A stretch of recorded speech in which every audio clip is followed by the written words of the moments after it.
ये सिर्फ राखी नहीं रोहन, ये मेरा वादा है, जब तक मेरी सांसें चलती हैं तुझे कोई छू भी नहीं सकता। अब बच नहीं सकते।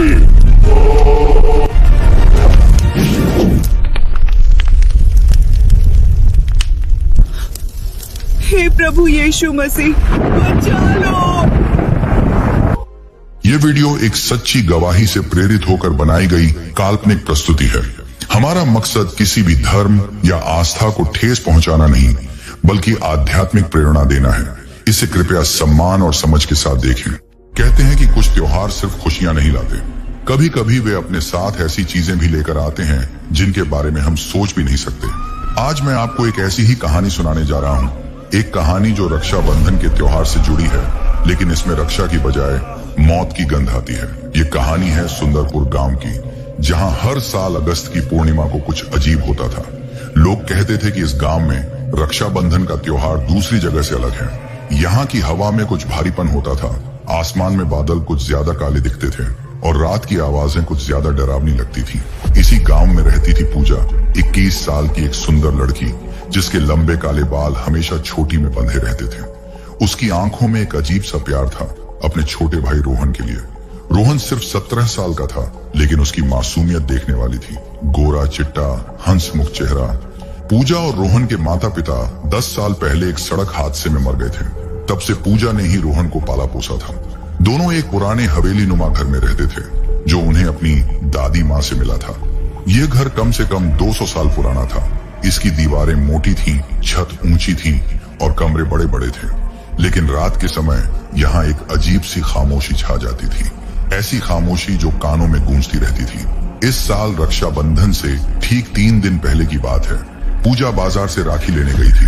वह हमेशा की तरह दुकान पर पहुंची और अपने भाई के लिए एक सुंदर सी राखी देखने लगी, लाल पीले धागों वाली, चांदी के काम वाली।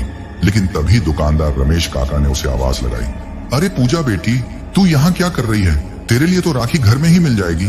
पूजा हैरान हुई, कैसी राखी काका? मेरे घर में कौन सी राखी? रमेश काका की आंखों में एक अजीब सा डर था। उसने धीरे से कहा, बेटी तू नहीं जानती, तेरी दादी माँ ने तुझे कुछ नहीं बताया? तेरे घर में कुलदेवी की राखी है, वही तो बांधनी होती है हर साल। पूजा के दिल में एक अजीब सी बेचैनी हुई। उसने पूछा, कुलदेवी की राखी मतलब? अरे बेटी, तेरी दादी माँ कहती थी कि तुम्हारे खानदान में हर साल रक्षाबंधन पर वही पुरानी राखी बांधी जाती है। कहती थी कि उसी से घर की रक्षा होती है, उसी से खुशहाली आती है। पूजा वापस घर लौटी तो उसका मन भारी था। उसने कभी दादी माँ से इस बारे में कुछ नहीं सुना था। दादी माँ तो 5 साल पहले गुजर गई थी, लेकिन उसने कभी किसी खास राखी के बारे में नहीं बताया था। शाम होते होते पूजा ने सोचा कि क्यों ना घर की पुरानी चीजों को देखा जाए। उसने रोहन से कहा, चल रोहन, आज अटारी में जाकर दादी माँ का पुराना सामान देखते हैं। रोहन हंसकर बोला, दीदी वहां तो बहुत धूल होगी और फिर इतनी गर्मी में कौन अटारी में जाता है? लेकिन पूजा का मन नहीं मान रहा था। दोनों ऊपर गए तो देखा कि अटारी में सच में बहुत सारा पुराना सामान रखा था। पुराने कपड़े, किताबें, तस्वीरें और एक कोने में एक छोटा सा लकड़ी का संदूक रखा था। जैसे ही पूजा ने वह संदूक उठाया, उसे लगा जैसे वह संदूक कुछ ज्यादा ही भारी है। उसने ध्यान से देखा तो पाया कि संदूक पर कुछ अजीब से निशान बने हुए हैं, जैसे कोई प्राचीन भाषा में कुछ लिखा हो। जब उसने संदूक खोला तो अंदर एक लाल कपड़े में लिपटी हुई कोई चीज रखी थी। जैसे ही उसने कपड़ा हटाया, उसकी सांस रुक गई। वहां एक राखी रखी थी, लेकिन यह कोई सामान्य राखी नहीं थी। यह राखी काले और लाल धागों से बनी थी। इसके बीच में एक अजीब सा लॉकेट लगा था, जैसे चांदी का हो, लेकिन उस पर कुछ काली परत छड़ी हुई थी। लॉकेट पर कुछ अजीब से निशान बने थे और सबसे अजीब बात यह थी कि यह राखी इतनी पुरानी होने के बावजूद भी बिल्कुल नई लग रही थी। रोहन ने राखी देखी तो उसने कहा, दीदी ये तो बहुत अजीब लग रही है, इसे वापस रख दो ना।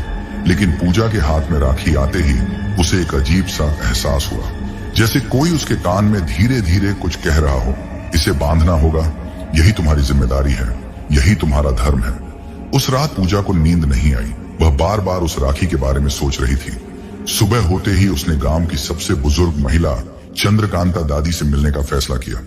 चंद्रकांता दादी पूरे गांव में अपनी बुद्धिमत्ता के लिए जानी जाती थी। कहते थे कि वह बहुत सी पुरानी बातें जानती है। जब पूजा ने उन्हें राखी के बारे में बताया तो दादी का चेहरा पीला पड़ गया। बेटी, तुमने वह राखी निकाली है? दादी की आवाज में एक अजीब सा डर था। हाँ दादी, दुकानदार ने कहा था कि हमारे घर में कुलदेवी की राखी है। चंद्रकांता दादी ने गहरी सांस ली और धीरे धीरे बोलना शुरू किया।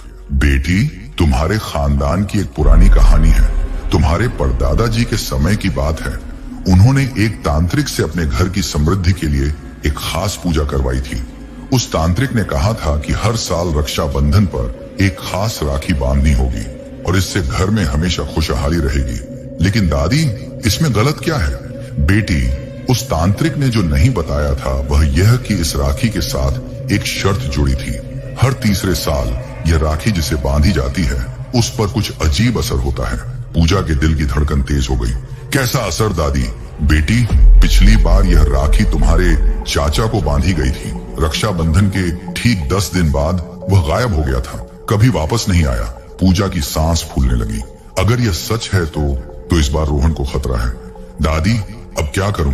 कल रक्षाबंधन है। बेटी, अब तो वह राखी निकल गई है। अब तुम्हें इसे बांधना ही होगा। अगर नहीं बांधोगी तो और भी बड़ा अनर्थ हो सकता है। पूजा घर वापस आई तो उसका मन बहुत भारी था। रोहन खुशी से कह रहा था, दीदी, कल रक्षाबंधन है, तुम मुझे कौन सी राखी बांधोगी? पूजा ने उसकी हंसी देखी और सोचा, कैसे बताए कि कल की राखी शायद उसकी जिंदगी का आखिरी त्योहार हो। रात बहुत भारी लग रही थी। हवा में एक अजीब सी गंध थी, जैसे कुछ सड़ रहा हो। पूजा को लग रहा था जैसे कोई उसे देख रहा है, जैसे घर में कोई और भी मौजूद है। रोहन सो रहा था अपने कमरे में, लेकिन पूजा को नींद नहीं आ रही थी। आधी रात के करीब उसे अपने कमरे से अजीब सी आवाजें आने लगी, जैसे कोई धीरे धीरे चल रहा हो। उसने हिम्मत जुटाई और कमरे से बाहर निकली। घर में अंधेरा था, लेकिन चांद की रोशनी खिड़कियों से आ रही थी। उसे लगा जैसे कोई छाया सीढ़ियों से ऊपर जा रही है, अटारी की तरफ। पूजा धीरे धीरे सीढ़ियां चढ़ी। अटारी में पहुंची तो देखा कि वह संदूक खुला हुआ है और राखी नहीं है। उसका दिल जोर से धड़कने लगा। राखी कहाँ गई? तभी उसे नीचे से रोहन की आवाज आई, लेकिन यह आवाज कुछ अलग थी, गहरी, भारी, जैसे कोई और व्यक्ति बोल रहा हो। दीदी, दीदी, राखी बांधने का समय आ गया। पूजा ने देखा तो रोहन नीचे हॉल में खड़ा था और उसके हाथ में वह काली राखी थी, लेकिन रोहन की आंखें वह लाल हो गई थी। रोहन, तुम ठीक तो हो? रोहन ने धीरे से मुस्कुराते हुए कहा। दीदी, मैं बिल्कुल ठीक हूँ। बस आज रात मुझे एक सपना आया। एक बुजुर्ग औरत ने मुझसे कहा कि सुबह होते ही राखी बांधने का समय है। पूजा को लगा जैसे उसकी सांस रुक गई हो। रोहन कुछ और हो गया था। उसकी आवाज में, उसके चलने के तरीके में सब कुछ अलग था। सुबह हुई तो पूजा का दिल बहुत डर रहा था। रोहन सामान्य लग रहा था, लेकिन उसकी आंखों में वह चमक नहीं थी जो हमेशा रहती थी। दीदी, राखी बांधोगी ना? मैं इंतजार कर रहा हूँ। पूजा ने हिम्मत की और राखी उठाई। जैसे ही राखी उसके हाथ में आई, उसे लगा जैसे ये राखी जीवित है। इसमें एक अजीब सी गर्मी थी और यह धीरे धीरे कांप रही थी। रोहन, हाथ दो। रोहन ने हाथ बढ़ाया। जैसे ही पूजा ने राखी उसकी कलाई के पास ले जाई, राखी अपने आप उसकी कलाई पर लिपट गई, इतनी तेजी से कि रोहन को दर्द हुआ। आह दीदी, ये तो बहुत कस गई। लेकिन पूजा देख रही थी कि राखी सिर्फ कसी नहीं है, बल्कि यह रोहन की कलाई में घुस रही है। उसकी त्वचा में काले निशान बनने लगे। रोहन चीखा, दीदी, ये क्या हो रहा है? मुझे दर्द हो रहा है। लेकिन अचानक रोहन शांत हो गया। उसकी आंखें पूरी तरह से लाल हो गईं और उसके होठों पर एक डरावनी मुस्कान आ गई। अब मैं आजाद हूँ। यह आवाज रोहन की नहीं थी। पूजा पीछे हट गई। रोहन, तुम ठीक तो हो? रोहन, या जो कुछ भी वह अब था, धीरे धीरे उठा। उसकी मूवमेंट्स अजीब थी, जैसे कोई कठपुतली हो। मैं रोहन नहीं हूँ, मैं वह हूँ जो इस राखी में बंधा था। सालों से मैं इंतजार कर रहा था। पूजा की सांस फूलने लगी। तुम कौन हो? मेरे भाई को क्या किया है? तुम्हारा भाई अब मेरे कब्जे में है और अब मैं इस शरीर को अपना घर बनाऊंगा। घर की सारी खिड़कियां अचानक बंद हो गईं। दरवाजे अपने आप बंद हो गए। हवा में एक अजीब सी आवाज गूंजने लगी, जैसे कोई पुराना गीत हो। पूजा भागने की कोशिश की, लेकिन दरवाजा नहीं खुला। रोहन, या वह जो कुछ भी था, धीरे धीरे उसकी तरफ आ रहा था। तुमने मुझे जगाया है, अब तुम्हें इसकी कीमत चुकानी होगी। उसी समय पूजा को याद आया कि दादी ने कहा था कि घर में कुछ पुरानी किताबें हैं, शायद उनमें कोई उपाय मिले। वह भागकर दादी के कमरे में गई। वहां एक पुराना अलमारा था। उसने जल्दी जल्दी अलमारा खोला तो उसमें बहुत सी पुरानी किताबें मिली। एक काली डायरी उसके हाथ लगी। डायरी खोली तो उसमें दादी माँ की हैंडराइटिंग में लिखा था, यह राखी श्मशान की मिट्टी से बनाई गई है। इसमें एक ऐसी आत्मा बंधी है जो सदियों से भटक रही है। हर तीसरे साल यह किसी न किसी के शरीर पर कब्जा करना चाहती है। अगर ये राखी बन जाए तो सिर्फ एक ही तरीका है इससे छुटकारा पाने का। पेज पलटने पर लिखा था, इस आत्मा से छुटकारा पाने के लिए राखी को आग में जलाना होगा, लेकिन जब तक यह किसी के शरीर पर है तब तक यह नहीं जलेगी। पहले आत्मा को शरीर से निकालना होगा। और अंत में लिखा था, सिर्फ वही व्यक्ति इस आत्मा को निकाल सकता है जिसके पास सच्चा प्रेम हो। सच्चा प्रेम हर बुराई को हरा सकता है। पूजा के दिल में उम्मीद जगी, उसे रोहन से सच्चा प्रेम है, शायद वह उसे बचा सकती है। वह वापस हॉल में आई तो देखा कि रोहन अजीब तरीके से नाच रहा था। उसके मुंह से अजीब आवाजें निकल रही थी। रोहन! पूजा ने जोर से आवाज लगाई। मैं जानती हूँ कि तुम अंदर हो, मुझे पता है कि तुम मेरी आवाज सुन सकते हो। एक पल के लिए रोहन रुक गया। उसकी आंखों में एक चमक आई, वही पुरानी मासूमियत। दीदी, बहुत धीमी आवाज में, मुझे बचाओ। लेकिन फिर वह आवाज गायब हो गई और वापस वही डरावनी मुस्कान आ गई। पूजा ने हिम्मत की, तुम जो भी हो, मेरा भाई वापस करो, मैं तुमसे प्रार्थना करती हूँ। प्रार्थना? एक डरावनी हंसी। तुम्हारी प्रार्थना यहाँ काम नहीं आएगी, मैं यहाँ का राजा हूँ। तभी पूजा को याद आया कि गांव में एक चर्च है, वहां एक पादरी रहते हैं। लोग कहते हैं कि वह बुरी आत्माओं को भगा सकते हैं। तभी अचानक दरवाजे पर दस्तक हुई। कौन है? पूजा ने पूछा। मैं जॉन हूँ, मैं यहाँ के चर्च से आया हूँ। मुझे लगा कि यहाँ किसी को मदद की जरूरत है। पूजा के दिल में उम्मीद जगी, लेकिन दरवाजा कैसे खोले? वह बंद था। जॉन, मैं दरवाजा नहीं खोल सकती, यह बंद है। चिंता मत करो, मैं अंदर आ जाऊंगा। अचानक दरवाजा अपने आप खुल गया और अंदर आया एक जवान लड़का, करीब 25-26 साल का। उसके हाथ में एक बाइबल थी। रोहन या वह आत्मा जॉन को देखकर गुस्से से चीखी, तुम यहाँ कैसे आए? तुम यहाँ नहीं आ सकते। जॉन शांत आवाज में बोला, मैं यीशु मसीह के नाम से आया हूँ और कोई भी अंधकार उसके सामने नहीं टिक सकता। यीशु? आत्मा और भी जोर से चीखी, वह यहाँ नहीं है, ये मेरा इलाका है। जॉन ने बाइबल खोली और जोर से पढ़ने लगा। यीशु ने कहा, मैं संसार की ज्योति हूँ, जो मेरे पीछे हो लेगा वह अंधकार में नहीं चलेगा। जैसे ही जॉन ने यह वचन पढ़ा, रोहन के शरीर से एक काली छाया निकलने लगी। वह छाया चीख रही थी, नहीं, मैं नहीं जाऊंगा, यह शरीर मेरा है। जॉन और जोर से प्रार्थना करने लगा, यीशु मसीह के नाम से मैं तुम्हें आज्ञा देता हूँ, इस लड़के को छोड़ दो। रोहन का शरीर हवा में उठने लगा। वह तेजी से कांप रहा था। उसके मुंह से अजीब आवाजें निकल रही थी। पूजा घबराकर जॉन के पास आई। क्या मैं कुछ कर सकती हूँ? हाँ, तुम अपने भाई से बात करो, उसे बताओ कि तुम उससे कितना प्रेम करती हो। प्रेम सबसे बड़ी शक्ति है। पूजा रोहन के पास गई। रोहन, मेरे प्यारे भाई, मैं जानती हूँ कि तुम मुझे सुन रहे हो। याद करो जब तुम छोटे थे, मैं तुम्हें कितना प्यार करती थी।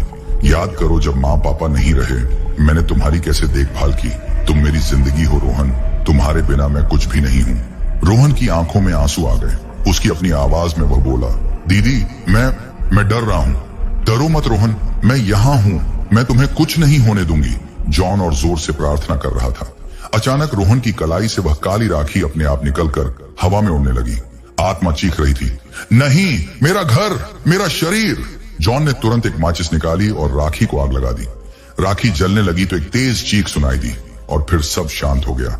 रोहन जमीन पर गिर पड़ा। पूजा दौड़कर उसके पास गई। रोहन, रोहन, आंखें खोलो। धीरे धीरे रोहन ने आंखें खोली। वह वापस वही मासूम रोहन था। दीदी, क्या हुआ था? मुझे कुछ याद नहीं। पूजा उसे गले लगाकर रोने लगी। कुछ नहीं, बस एक बुरा सपना था। जॉन मुस्कुराकर बोला, अब सब ठीक है, यीशु मसीह ने तुम दोनों की रक्षा की है। पूजा ने जॉन से पूछा, आप कैसे जान गए कि हमें मदद की जरूरत है? मुझे लगा था कि कुछ अजीब हो रहा है और फिर यीशु मसीह ने मुझे भेजा था तुम्हारी मदद करने।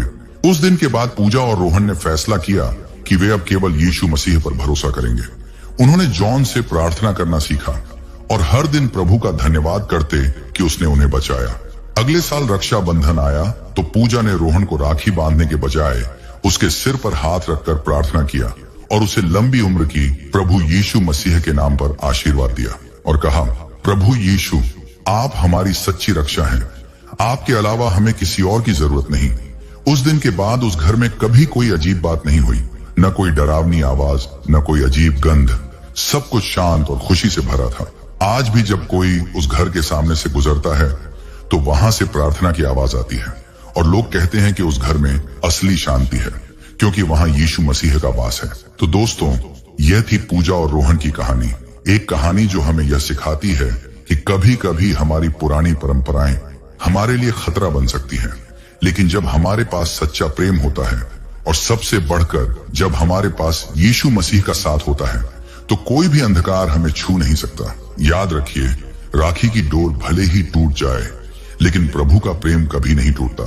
वह हमेशा हमारी रक्षा करता है, हमेशा हमारे साथ रहता है।